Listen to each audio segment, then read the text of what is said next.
نحمده ونستعينه ونستغفره ونعوذ بالله من شرور أنفسنا ومن سيئات أعمالنا من يهده الله فلا مضل له ومن يضلل فلا هادي له وأشهد أن لا إله إلا الله وحده لا شريك له وأشهد أن محمدا عبده ورسوله أما بعد فإن خير الحديث كتاب الله وخير الهدي هدي محمد صلى الله عليه وعلى آله وسلم وشر الأمور محدثاتها وكل محدثة بدعة وكل بدعة ضلالة وكل ضلالة في النار.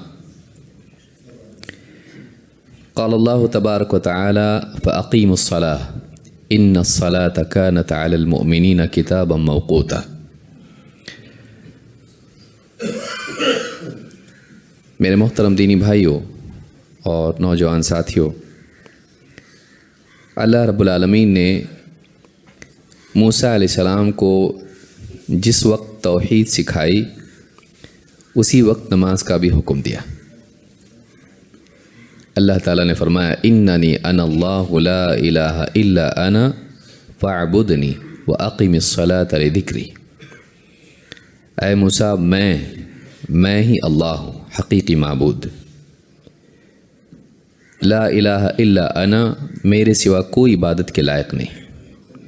فاعبدنی، تو پھر تو میری ہی عبادت کرتا ہے، میری ہی عبادت کا اہتمام کر۔ واقم الصلاۃ لذکری، اور نماز قائم کر میری یاد کے لیے۔ معلوم ہوا کہ نماز اللہ کو یاد کرنے کا بہترین طریقہ ہے۔ اس سے بہتر طریقہ ہوتا تو اس وقت اللہ اس کی تلقین کرتا۔ دن بھر میں انسان کی ضرورتیں ہیں، آرام، تجارت اور اسی طرح سے اور بہت ساری ضرورتیں ہیں۔ ان ضرورتوں میں پھنس کے انسان اللہ رب العالمین کی عبادت کو اور زندگی کے مقصد کو بھول جاتا ہے۔ انسان کے ایمان کا کمال یہ ہے کہ نہ آرام اس کو اللہ کی عبادت سے روک پائے اور نہ دنیا کا کام اس کو اللہ کی عبادت سے روکے۔ آرام کے اوقات میں بھی وہ اللہ کو یاد رکھے اور دنیا کی بھاگ دوڑ میں بھی وہ اللہ تعالیٰ کو بھولنے سے بچے۔ ساری زندگی کا کمال اسی میں ہے کہ وہ اپنے مالک کو یاد رکھے اور اس مالک کے تعلق سے اپنی ذمہ داری کو بھی یاد رکھے۔ اللہ رب العالمین نے 5 وقت کی نماز ہر مسلمان پر فرض کی ہے اور ان نمازوں کو ان کے اوقات پہ رکھا ہے، یعنی ان کے لیے ایک وقت ہے کہ اس وقت سے اس کے درمیان وہ نماز پڑھی جائے، اس کی حد بندی ہے۔ گھڑی کے حساب سے تو نماز ہے نہیں، لیکن اس اعتبار سے ہے کہ فلاں وقت سے فلاں کے درمیان بھی نماز پڑھنی چاہیے۔ اللہ تعالیٰ نے فرمایا فَأَقِيمُوا الصَّلَاةَ، تو نماز قائم رکھو، نماز کو قائم کرو۔ إِنَّ الصَّلَاةَ كَانَتْ عَلَى الْمُؤْمِنِينَ كِتَابًا مَوْقُوتًا، اس لیے کہ نماز ایمان والوں پر اس کے مخصوص اوقات میں فرض ہے۔ یہ نہیں کہ جب چاہے آدمی نماز ادا کر دے۔ نماز ادا کرنے میں انسان کی مرضی نہیں چلے گی، رب کا حکم چلے گا۔ اللہ کا حکم ادا کرنے کے لیے اللہ کی رضا، اللہ کی پسند، اللہ کی تعیین کا لحاظ بھی ضروری ہے۔ آدمی یہ نہیں کر سکتا ہے کہ آج بہت تھکا ہوا ہوں، 8 بجے کا الارم لگاتا ہوں، اٹھنے کے بعد پہلا کام نماز پڑھوں گا۔ یہ اس کے لیے جائز نہیں ہے۔ اس نے رب کی عبادت کی لیکن اپنی چاہت کو مقدم کیا، اپنی حاجت کو مقدم کیا رب کی عبادت پر، جس کی اللہ نے اجازت نہیں دی تھی۔ ایسی عبادت انسان کے لیے وبال بنتی ہے۔ اللہ کی عبادت بوجھ نہیں ہے۔ کیا اللہ تعالیٰ نے 5 وقت کی نماز رکھی؟ نیند چھوڑو، اٹھو، آؤ۔ رات میں تھکا ہوا ہوں پھر بھی نماز پڑھو۔ دوپہر میں آرام کا وقت ہے یا کام کا وقت ہے، تجارت کا وقت ہے، پھر بھی تجارت میں لگنے کی بجائے نماز کے لیے آؤ۔ شام کا وقت ہے، گاہک بہت زیادہ ہوتے ہیں، عصر میں، مغرب میں، اس وقت بھی نماز کے لیے آؤ۔ کیا مصیبت ہے!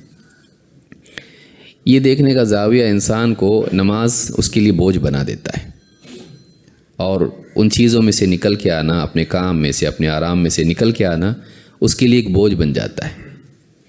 لیکن اگر آدمی اس کو اس اعتبار سے دیکھے کہ میری آخرت کی کامیابی، آخرت والی تجارت، اس میں یہ نفع والی تجارت ہے کہ جیسے میں اپنا گھر چھوڑ کے اپنی دکان پہ آتا ہوں، میں اپنا گھر چھوڑ کے اپنے آرام کو چھوڑ کے میں اپنی تجارت پر آتا ہوں، اس لیے آتا ہوں کہ یہاں کچھ مال دولت، پیسہ، روپے پیسے مل جائیں، اس سے میرا گھر چلتا ہے، اس سے میری حاجات پوری ہوتی ہیں، اس سے میں مالدار ہوتا ہوں، تجوری بھرتی ہے۔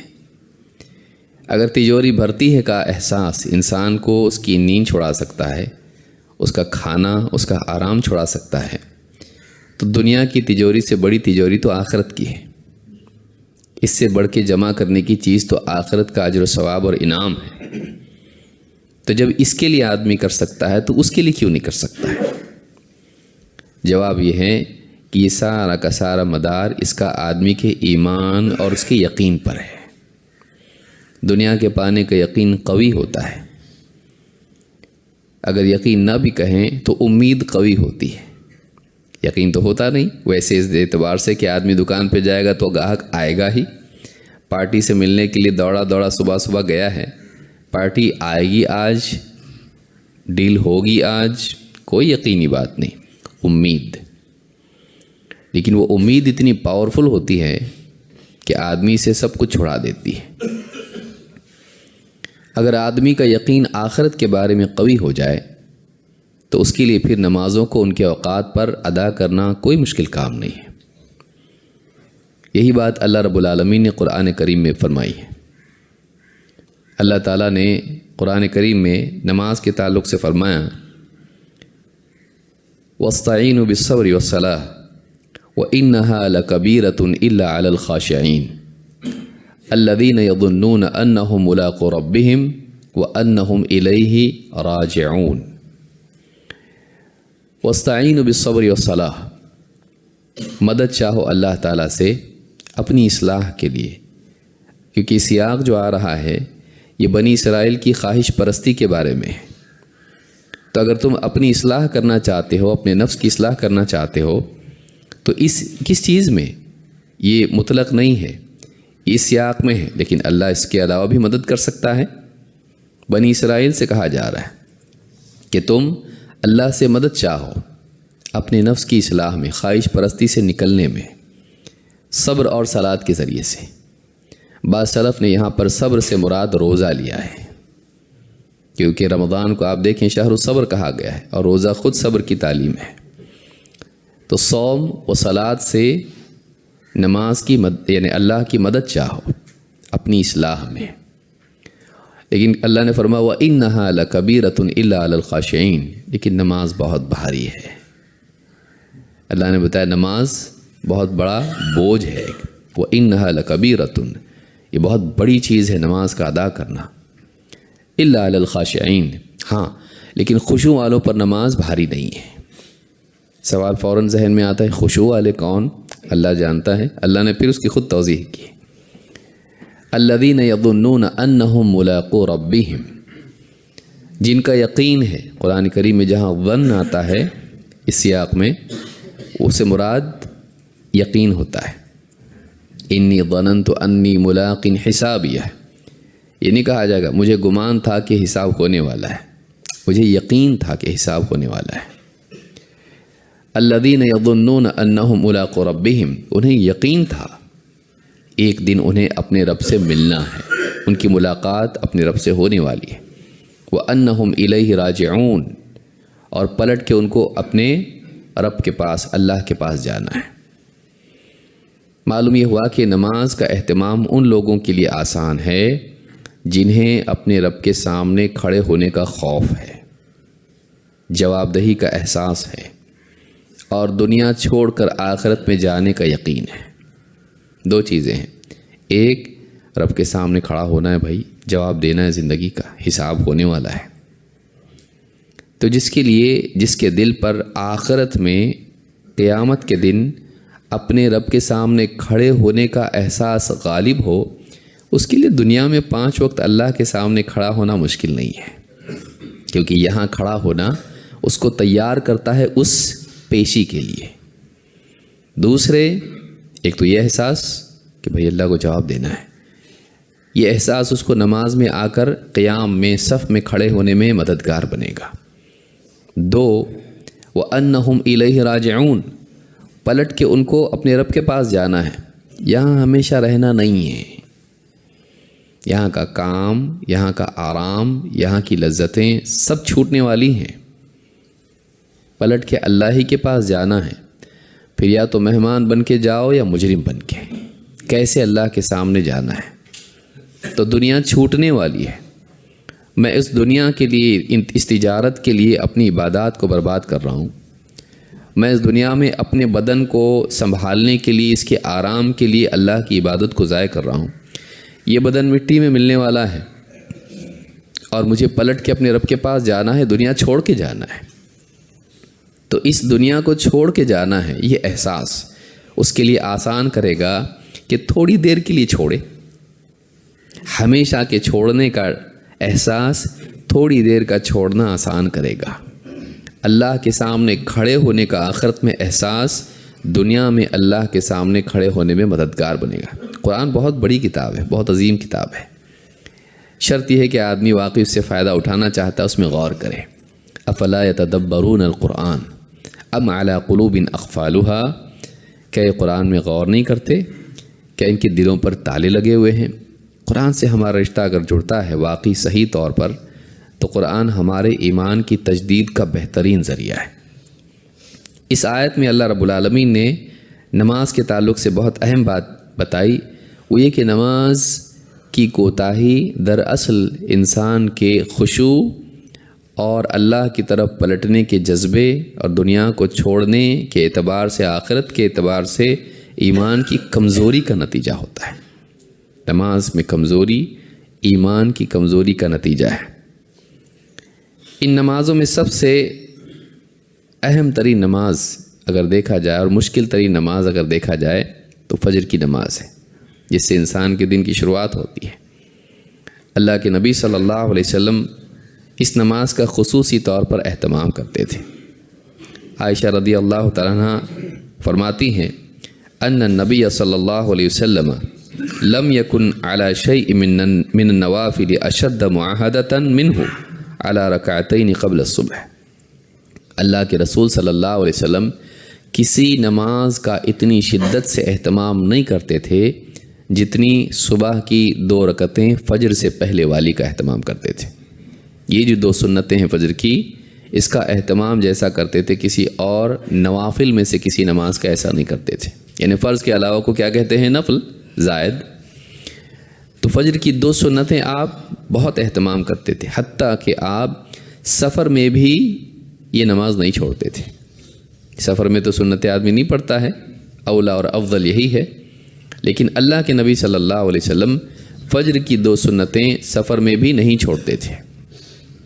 اس حدیث کو امام مسلم نے روایت کیا ہے۔ خود اللہ کے رسول صلی اللہ علیہ وسلم فرماتے ہیں رکعت الفجر خیر من الدنیا وما فیہا، فجر کی 2 رکعتیں دنیا وما فیہا سے بہتر ہیں۔ دنیا کے جتنے خزانے ہیں، دنیا کا جتنا مال و دولت ہے، جو بھی ہے دنیا میں، زیب و زینت یہاں کی ہے، ان سب سے بہتر ہے فجر کی 2 رکعتیں۔ بلکہ فرماتی ہیں حضرت عائشہ رضی اللہ تعالیٰ عنہ ما رأيت رسول اللہ صلی اللہ علیہ وسلم يسرع الى شيء من النوافل اسرع منه الى الركعتين قبل الصبح ولا الى غنیمة يغتنمها، ابن حبان نے اس کو روایت کیا ہے۔ اللہ کے رسول صلی اللہ علیہ وسلم نوافل میں کسی نماز کی طرف اس تیزی سے نہیں لپکتے تھے جیسے فجر کی نماز سے پہلے کی 2 رکعتوں کی طرف آپ فوراً اٹھتے تھے، اور کسی غنیمت، کوئی نعمت، کوئی بڑی چیز جس کو حاصل کیا جائے اس کی طرف اس سے بڑھ کے نہیں آپ اس کی طرف راغب ہوتے تھے، یعنی آپ تمام نعمتوں میں اس کو بڑی نعمت مانتے تھے، مال و دولت ہو یا کچھ بھی ہو، اس سے بڑھ کر آپ فجر کی 2 رکعتوں کو مانتے تھے جو فجر سے پہلے کی 2 رکعتیں ہوتی ہیں۔ کتنے لوگ ہیں جس کا اہتمام کرتے ہیں؟ ویسے بھی آدمی جلدی کب آتا ہے؟ بہت سے لوگ آتے ہیں تو فوراً جماعت کھڑی ہے، اٹھنا پہلے تو مشکل ہے، آیا ایسے آیا کہ 2 رکعتیں نہیں ملتی ہیں، پھر سوچتا ہے ویسے بھی تو حدیث آئی ہے نا، فجر کے بعد بھی تو پڑھ سکتے ہیں، پھر بیٹھتا ہے، پھر اچانک یاد آتا ہے بچے کو اسکول چھوڑنا ہے، فلاں چیز کرنی ہے، فلاں کو کال کرنا ہے، پھر اٹھ کے چلا جاتا ہے، وہ 2 رکعتیں چھوٹ جاتی ہیں۔ اللہ کے نبی صلی اللہ علیہ وسلم ان 2 رکعتوں کا خاص طور سے اہتمام کرتے تھے۔ نماز فجر کی اہمیت کیا ہے؟ اللہ کے نبی صلی اللہ علیہ وسلم فرماتے ہیں لن یلج النار احد صلی قبل طلوع الشمس وقبل غروبها، وہ آدمی جو سورج کے نکلنے سے پہلے اور سورج کے ڈوبنے کے بعد نماز پڑھتا ہے وہ جہنم میں نہیں جائے گا۔ سورج نکلنے سے پہلے کون سی نماز ہے؟ فجر کی۔ سورج ڈوبنے کے بعد مغرب کی۔ جو آدمی ان نمازوں کا اہتمام کرتا ہے لن یلج النار احد، کہ وہ آدمی جہنم میں نہیں جائے گا، نہیں پہنچے گا جہنم میں۔ وہ جو آدمی سورج کے طلوع ہونے سے قبل اور غروب کے بعد نماز ادا کرتا ہے، امام مسلم نے اس کو روایت کیا ہے۔ اسی طرح سے آپ نے فرمایا من صلی البردین دخل الجنہ، جو 2 ٹھنڈی نمازوں کا اہتمام کرے وہ ضرور جنت میں جائے گا۔ علماء نے کہا یہ 2 ٹھنڈی نمازیں کون سی ہیں؟ فجر اور عصر کی نماز ہے، کیونکہ ظہر کی نماز میں شدت ہوتی ہے، گرمی ہوتی ہے، دھوپ ہوتی ہے، اس کے بعد ٹھنڈک آ جاتی ہے جب عصر کی نماز کا وقت آتا ہے۔ تو جو آدمی یہ 2 ٹھنڈی نمازیں پڑھتا ہے وہ ضرور جنت میں جائے گا۔ معلوم ہوا کہ فجر اور عصر کی نماز کا بھی خصوصی اہتمام کرنا چاہیے۔ اس حدیث کو امام البخاری اور مسلم دونوں نے روایت کیا ہے۔ اسی طرح سے فجر کی نماز پڑھنے کی خصوصیت یہ ہے کہ آدمی فجر کی نماز جب پڑھ لیتا ہے تو اللہ کی امان میں چلا جاتا ہے۔ اب اس کے ساتھ کوئی ظلم و زیادتی کرتا ہے تو پھر اللہ تعالیٰ اس سے انتقام لے سکتا ہے، یعنی وہ اللہ تعالیٰ کی حفاظت میں ہوتا ہے، وہ اللہ والا بن کے اپنی صبح کرتا ہے۔ اب اگر کوئی اس کے ساتھ میں زیادتی کرتا ہے تو پھر اللہ رب العالمین کی امان کو اس نے توڑا۔ جیسے حکومتوں میں عہد و پیمان ہوتے ہیں کہ بھائی ہم تم کو تکلیف نہیں پہنچائیں گے، تم ہمارے ساتھ جنگ نہیں کرو گے۔ اب عہد توڑنا یا اس حکومت کے آدمی کو نقصان پہنچانا بہت بڑا مسئلہ ہوتا ہے کہ اس نے امان توڑی، اس نے عہد توڑا، اس کو سزا دی جا سکتی ہے، اس کے خلاف جنگ ہوتی ہے۔ تو جو آدمی فجر کی نماز پڑھتا ہے وہ اللہ کی امان میں چلا جاتا ہے۔ اب اگر اس کو کوئی نقصان پہنچاتا ہے تو اللہ رب العالمین اس سے انتقام لے سکتا ہے۔ تو یہ اتنی بڑی چیز ہے کہ جو اللہ کی حفاظت کا مل جانا کہاں ملتا ہے؟ یہ فجر کی نماز میں ہوتا ہے۔ اللہ کے نبی صلی اللہ علیہ وسلم فرماتے ہیں من صلی الصبح فهو فی ذمۃ اللہ، جو صبح کی نماز ادا کر لیں وہ اللہ کی امان میں ہے، اللہ کے ذمے میں ہے، اللہ کی حفاظت میں ہے۔ فلا یطلبنکم اللہ من ذمتہ بشیء، تو اللہ تعالیٰ اپنے ذمے کا تم سے مطالبہ نہ کرے۔ فیدرکہ فیکبہ فی نار جہنم، پھر ایسا نہ ہو کہ اللہ تعالیٰ اس کی پکڑ کرے اور منہ کے بل اسے جہنم میں ڈال دے۔ تو معلوم یہ ہوا کہ جو آدمی فجر کی نماز ادا کرتا ہے وہ اللہ کی امان میں ہوتا ہے، ایسا آدمی اللہ کی حفاظت میں ہوتا ہے، اور اس کو نقصان تکلیف پہنچانے والا اللہ کا مجرم بنتا ہے۔ ایسے بھی ظلم کرنا برا ہے، لیکن نمازی کے ساتھ میں ایسا معاملہ کرنا اور بھی برا ہوتا ہے۔ اس حدیث کو امام مسلم نے روایت کیا ہے۔ اسی طرح سے فجر کی نماز جماعت کے ساتھ پڑھنے کی فضیلت کیا ہے؟ رمضان میں آپ نے دیکھا ہوگا بہت سارے لوگوں کا حال یہ ہوتا ہے کہ سحری کی اور وہی نماز پڑھ لی، وہیں لڑک گئے، کون جائے مسجد، وہیں پڑھ لو اور وہیں سو جاؤ۔ فجر کی نماز جماعت کے ساتھ پڑھنا، اللہ کے نبی صلی اللہ علیہ وسلم فرماتے ہیں من صلی العشاء فی جماعت فکأنما قام نصف اللیل، جو آدمی عشاء کی نماز جماعت کے ساتھ ادا کرے اس نے گویا کہ آدھی رات تہجد پڑھی، قیام اللیل کیا۔ ومن صلی الصبح فی جماعت فکأنما صلی اللیل کلہ، اور جس نے فجر کی نماز جماعت کے ساتھ پڑھی گویا کہ اس نے پوری رات اللہ کی عبادت میں گزار دی۔ کتنی بڑی چیز ہے، آرام سے خراٹے لیتے ہوئے سویا رات بھر، لیکن صبح اٹھ کے فجر کی نماز جماعت سے پڑھ لی۔ ثواب کیا ہے؟ کون نہیں چاہتا؟ یعنی 10 سال تک مان لیجئے ایک آدمی فجر کی نماز جماعت سے پڑھتا ہے، 10 سال سے تہجد پڑھے بغیر بھی وہ تہجد گزار میں شمار ہوتا ہے۔ آخر میں ثواب ہی تو چاہیے نا ہم کو، تو اللہ تعالیٰ اسی ثواب دے رہا ہے۔ کس کے لیے؟ جو جماعت کے ساتھ فجر کی نماز پڑھے۔ اور عشاء کی نماز پڑھتا ہے تو کتنا؟ آدھا۔ معلوم ہوا کہ فجر کی جماعت اولا ہے، زیادہ اہم ہے، اس کی اہمیت بہت زیادہ۔ کیوں؟ مجاہدہ بھی تو اتنا ہے اس کے لیے۔ نیند چھوڑ کے آنا کوئی معمولی کام سمجھے آپ؟ نیند کی وجہ سے آدمی کھانا بھی چھوڑ دیتا ہے۔ بیوی دیکھ کے بہت تھکا ہوا اٹھاتی ہے کھانے کے لیے، چلیے کھانا تیار ہے آپ کے لیے، مجھ کو نہیں کھانا، بہت تھکا ہوا ہوں، کھانے کے لیے مت اٹھانا مجھ کو، میں سو جا رہا ہوں اب۔ تو نیند کی وجہ سے آدمی کھانا بھی چھوڑنے، کھانے کی قربانی دے دیتا ہے آدمی۔ نیند اتنی اہم چیز ہے انسان کے لیے۔ لیکن ایک بندہ اگر اپنی نیند اللہ کے لیے چھوڑتا ہے تو کتنی بڑی نعمت ہے، کتنی اس کے ایمان کی دلیل ہے، یہ اس کے ایمان کی دلیل ہے۔ اور یہ چیز ایسی ہے کہ اللہ اس کو ضائع نہیں کرتا ہے، اس پر انسان کو ہدایت ملتی ہے۔ وَالَّذِينَ جَاهَدُوا فِينَا لَنَهْدِيَنَّهُمْ سُبُلَنَا۔ جو لوگ ہماری خاطر مجاہدہ کرتے ہیں اپنے نفس سے، جو لوگ مجاہدہ کرتے ہیں ہماری خاطر، تو ہم انہیں اپنی راہوں کی رہنمائی عطا کرتے ہیں۔ اللہ تعالیٰ اس کو حکمت عطا فرماتا ہے، اس کو ہدایت اللہ دیتا ہے۔ معلوم ہوا کہ ہدایت کا معاملہ مجاہدے سے جڑا ہوا ہے، جتنا آدمی مجاہدہ کرے گا اتنی ہدایت اس کو ملتی ہے۔ جمعہ کے دن نماز کی فضیلت کیا ہے؟ فجر کی نماز، اللہ کے رسول صلی اللہ علیہ وسلم فرماتے ہیں افضل الصلوات عند اللہ صلاۃ الصبح یوم الجمعۃ فی جماعت۔ ساری نمازوں میں سب سے افضل نماز صبح کی نماز جمعہ کے دن جماعت کے ساتھ۔ ساری نمازوں میں سب سے افضل نماز کون سی ہے؟ صبح کی نماز، فجر کی نماز۔ کس دن؟ جمعہ کے دن۔ کیسے؟ جماعت کے ساتھ میں۔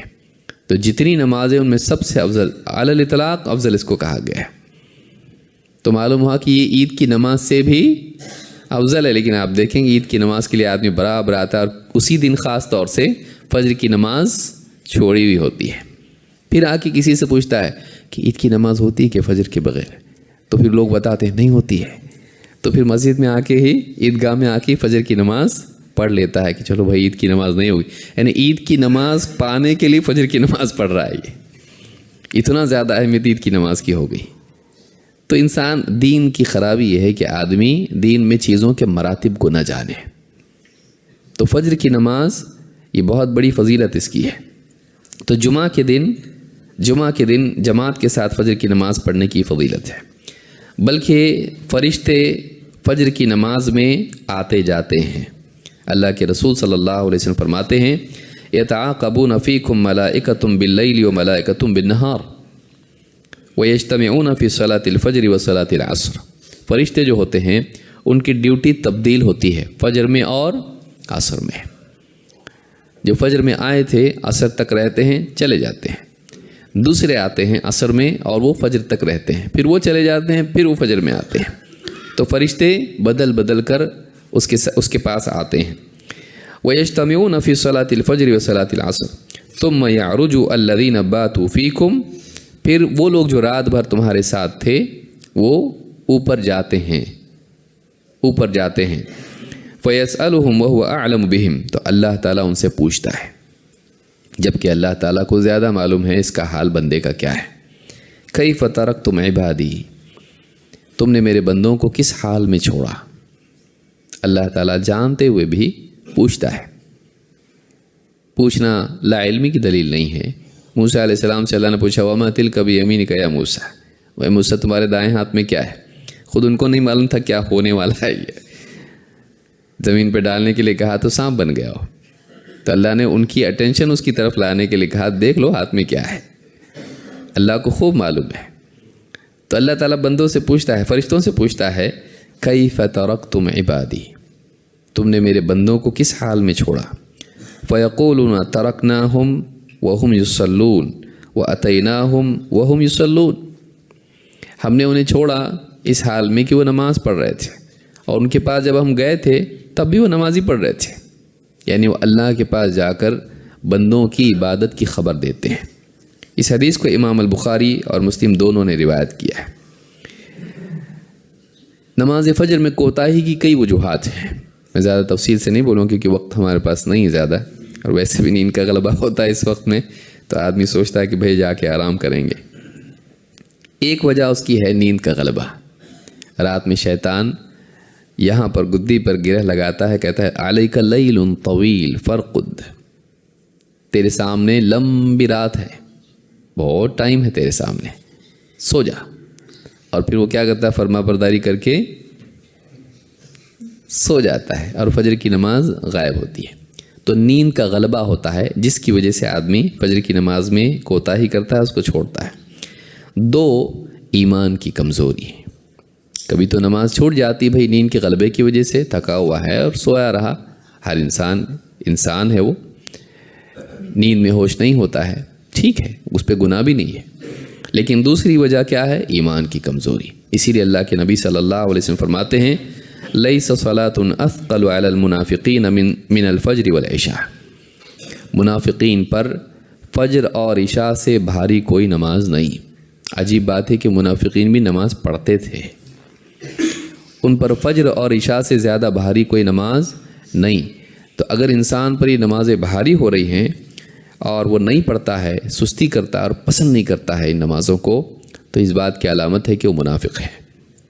اس حدیث کو امام بخاری اور مسلم نے روایت کیا ہے۔ تیسری چیز، اللہ کے خوف کی کمی۔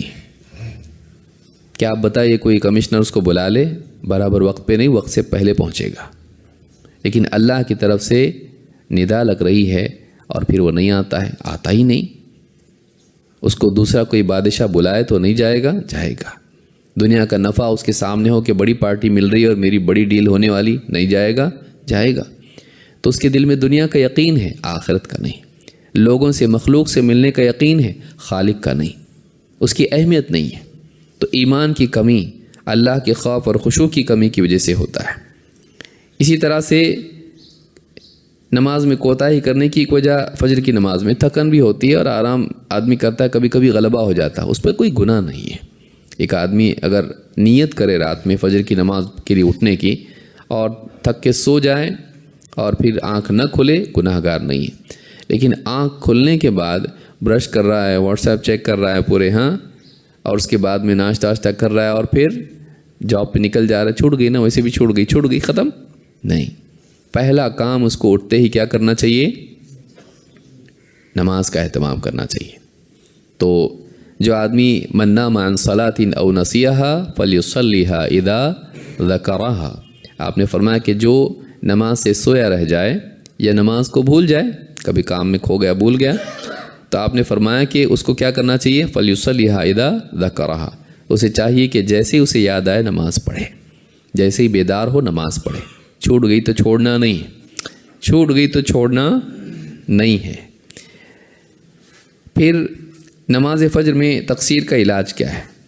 نمبر 1، آخرت کی فکر، چھوڑ کے جانا ہے، آخرت میں جانا ہے، تیاری آخرت کی کرنی ہے، اللہ کو جواب دینا ہے۔ یہ احساس ہم کو اللہ کے سامنے کھڑے ہونے میں مددگار ہوگا۔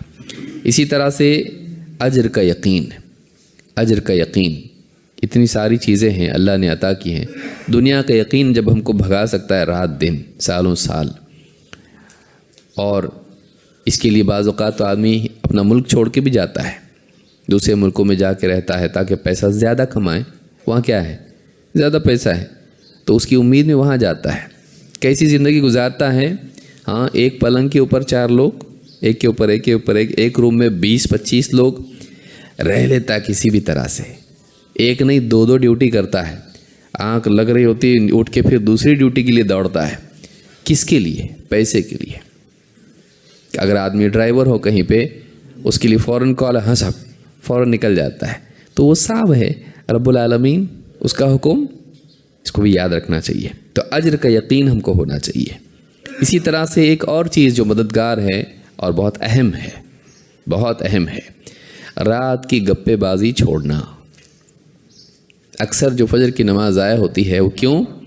آدمی دوستوں کے ساتھ اور خوب گپے بازی رات میں کرتا ہے، دیر دیر تک بیٹھتا ہے، 1-2 بجے تک، پھر واٹس ایپ بھی چیک کر رہا ہے، فیس بک دیکھ رہا ہے، ساری جو قضاء عمری ہے اس کی دن بھر کی،